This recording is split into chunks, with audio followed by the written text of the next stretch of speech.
Xiaomi 13T ini adalah ponsel hasil kerjasama dengan Leica yang paling terjangkau yang pernah ada. Di promosinya, Xiaomi 13T ini sih nyuguhin foto yang bagus sampai desain yang kece. Tapi apakah itu doang? Gimana aspek lainnya? Apakah aspek lainnya tuh kurang?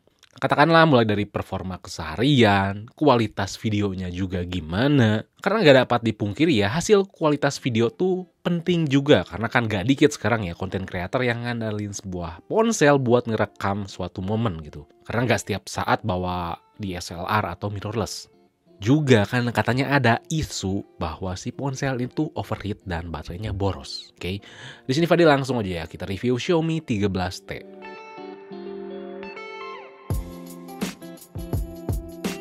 Dimulai dari fisik dulu ya. Urusan look di sini cukup beda dibandingkan kompetitor lainnya.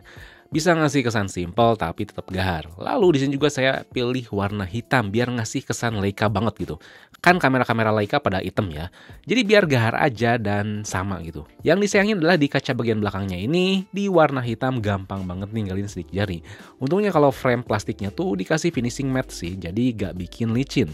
Kalau kalian gak mau mengkilap gini, ada warna biru yang dikasih kesan kayak tekstur kulit gitu. Namun secara teori, kalau ada ponsel yang dikasih lapisan kayak gitu, lebih nahan panas dari dalam mesin yang keluar sih dibandingkan dengan yang gak ada lapisan kulit kayak di warna hitam ini. Atau yang warna hijau, sama-sama kaca. Tapi tenang aja ya, mau kalian tuh pilih warna yang manapun punya rating IP68 semuanya. Jadi gak cuman tahan cipratan air doang gitu, tapi nyelam juga bisa ya, asal jangan dibawa berenang sengaja. Ini sangat menyenangkan sih, karena ya dulu saya sering ngedumel banget ya. Kalau misalkan ada ponsel di bawah 9 jutaan yang punya rating IP67 atau IP68 ya cuman brand kompetitor doang gitu, gak ada pilihan lain. Nah sekarang ada Xiaomi. Sayangnya kita nggak dikasih jack 3,5mm dan slot microSD. Padahal ponsel itu udah dukung eSIM. Yang dimana kalau kita pakai satu fisik terus pakai satu eSIM kan ada slot nganggur nih. Nah coba aja ya, satu slot nganggur itu adalah microSD. Tapi sayangnya bukan. Karena walaupun ada eSIM kita tetap cuman bisa aktifin 2 nomor secara bersamaan ya. Toh kan emailnya juga cuma 2. Terus kalau misalkan ada yang ngedumel, jadi buat apa ada eSIM? Gimik kah? Ya enggak. eSIM tuh lebih aman ya dari pencurian data, gak akan rusak karena faktor gesekan. Atau juga kalau amit-amit si ponsel kecuri, si pencuri itu gak akan bisa cabut atau ilangin gitu aja ya si eSIM. Kan kalau misalkan si fisik tinggal dibuang aja sama pencurinya gitu. Nah di sini gak akan bisa.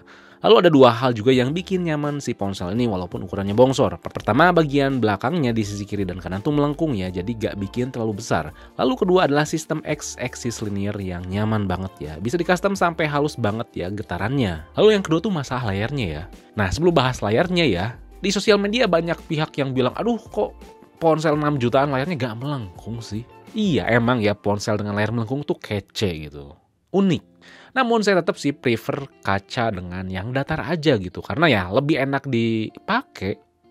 Juga kalau misalkan nyari tempered glass-nya lebih gampang.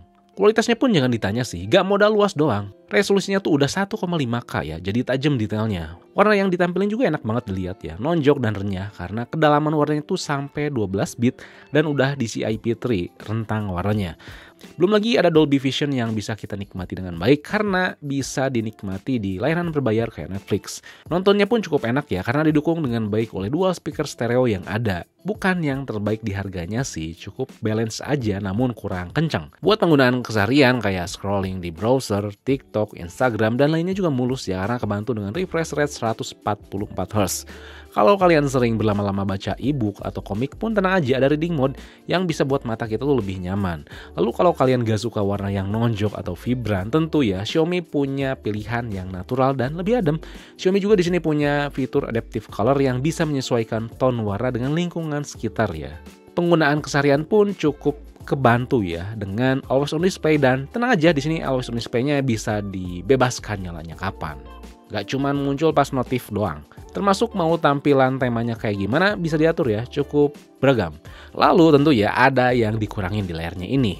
Lagi-lagi ada 2 hal. Pertama, perlindungan layarnya di sini tuh Corning Gorilla Glass 5, bukan 6 atau Victus terbaru.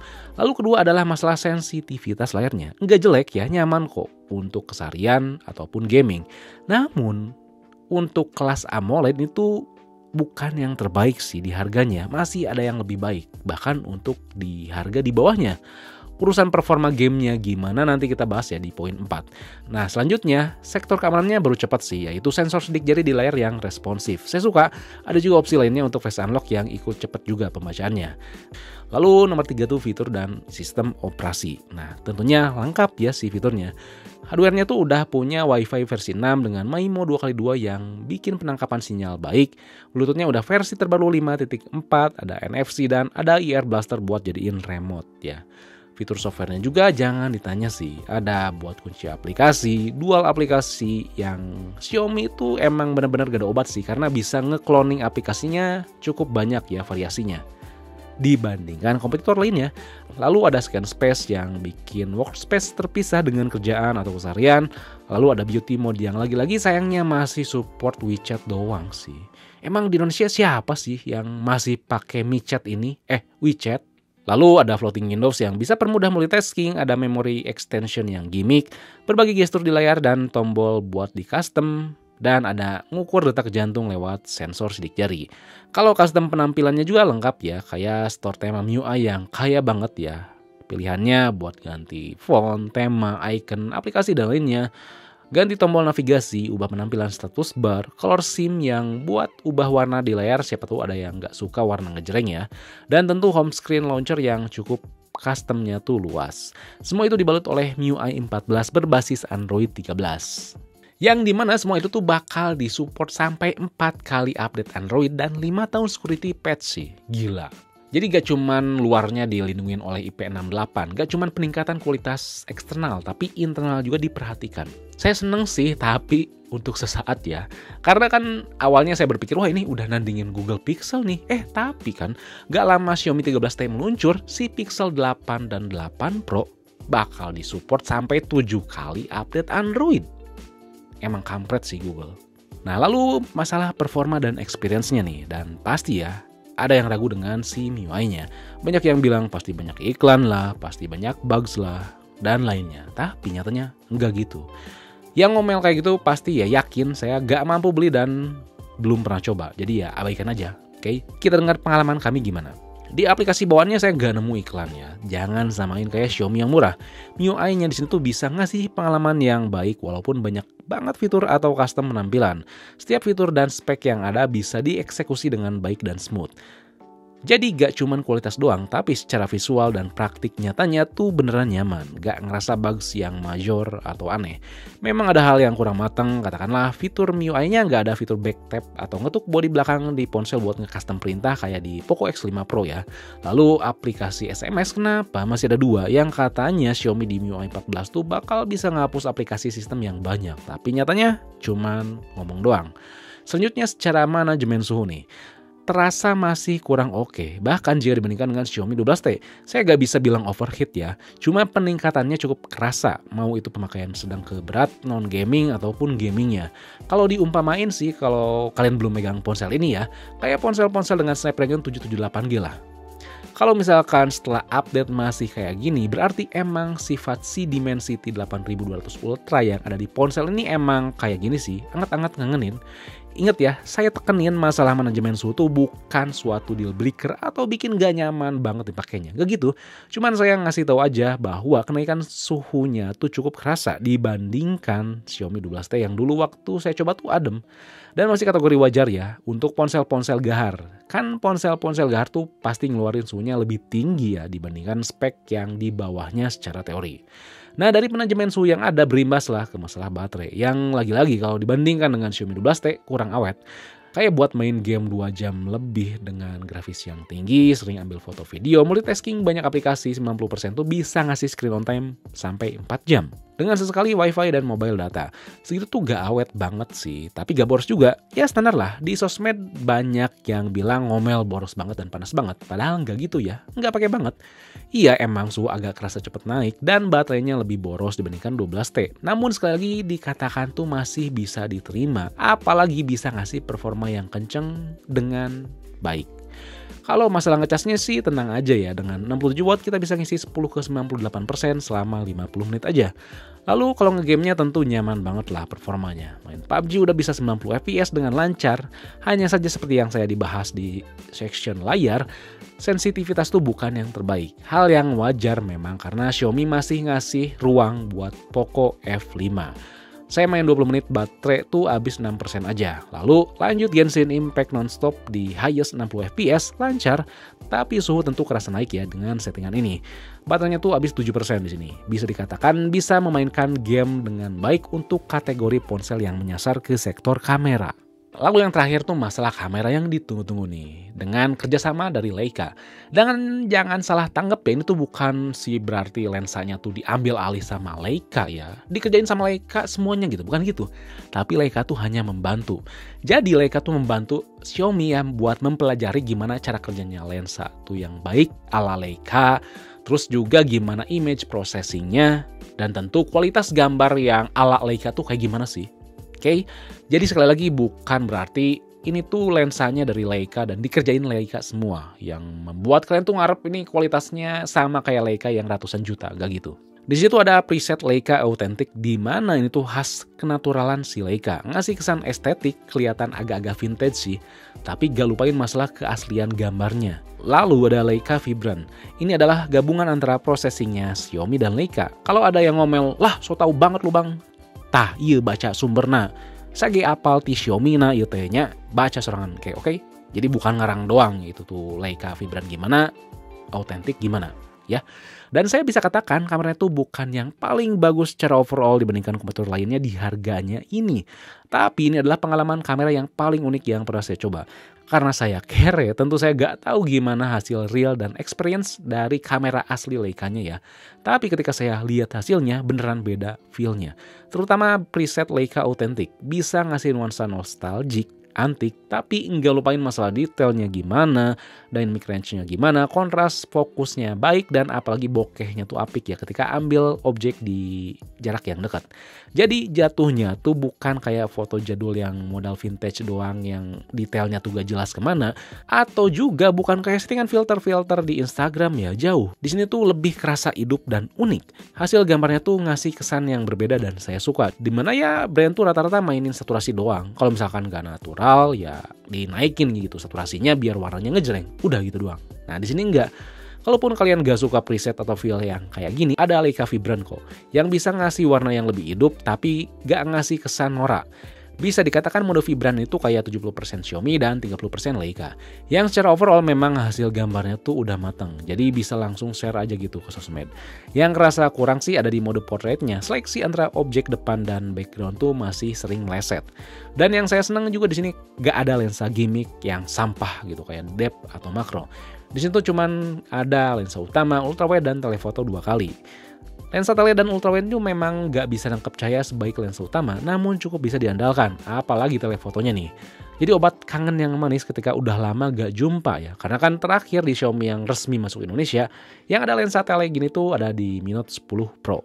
Kalau kalian lihat ke DxOMark, ini tuh punya skor 123 dan berada di bawah beberapa model ponsel keluaran lebih lama. Nah, ada 2 hal yang harus ditekankan ya.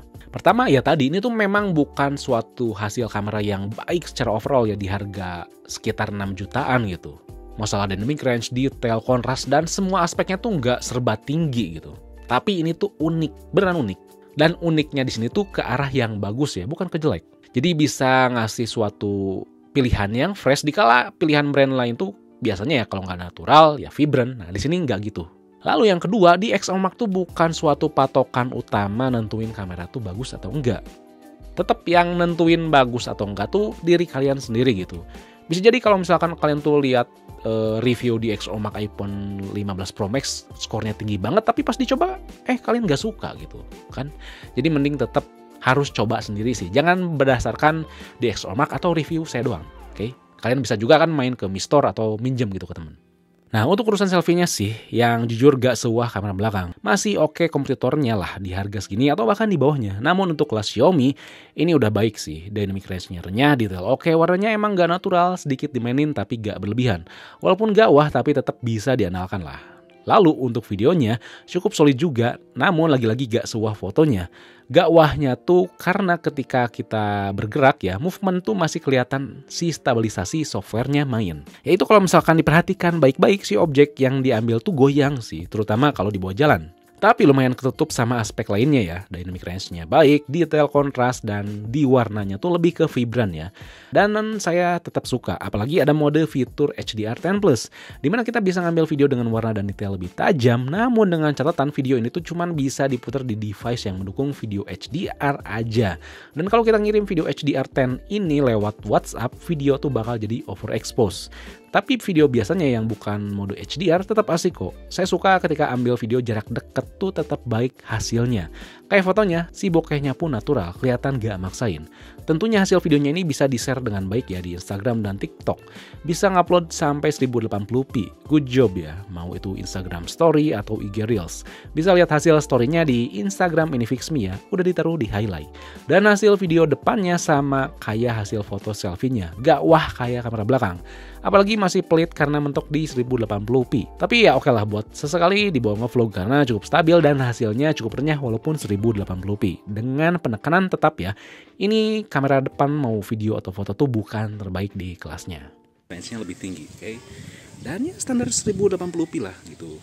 Hanya akal, sayang gak bisa 4K atau lebih ya. Dan kalau misalkan dipakai jalan tetap oke. Ya tetap oke lah, misalkan dipakai buat sesekali vlogging, namun ya harus terima resolusinya. Oke. So, Xiaomi 13T ini tuh memang bukan sebuah ponsel dengan kamera terbaik, tapi terunik yang pernah saya coba. Dan Xiaomi 13T ini gak cuma ngandelin kamera doang, tapi aspek lainnya tuh turut diperhatikan. Dengan harga 6 jutaan ini sangat sulit sih buat dikalahin. Performa oke, fitur lengkap, IP68 experience software yang baik, dan apalagi dapat update sampai 4 kali Android. Masih ada loh ya brand yang jual 9 juta ke atas si ponselnya, tapi update-nya tuh cuma 2 kali aja gitu. Ya emang masalah manajemen suhu dan baterainya tuh masih belum maksimal, tapi itu bukan suatu deal breaker atau masalah besar. Itu pun masih bisa diperbaiki di update software mendatang. Kalau kalian tuh doyan performa tinggi, apalagi pengen harga yang murah, masih ada Poco F5 sih yang sangat menggiurkan. Ya emang Poco F5 nggak dapat update 4 kali Android ya, cuma 2 kali aja. Namun inget ya, Poco F5 tuh pakai Snapdragon. Dimana kalau misalkan ada Xiaomi, terus pakai Snapdragon pasti gampang lah buat di routing, custom ROM, dan di otak-atik dibandingkan yang prosesor MediaTek.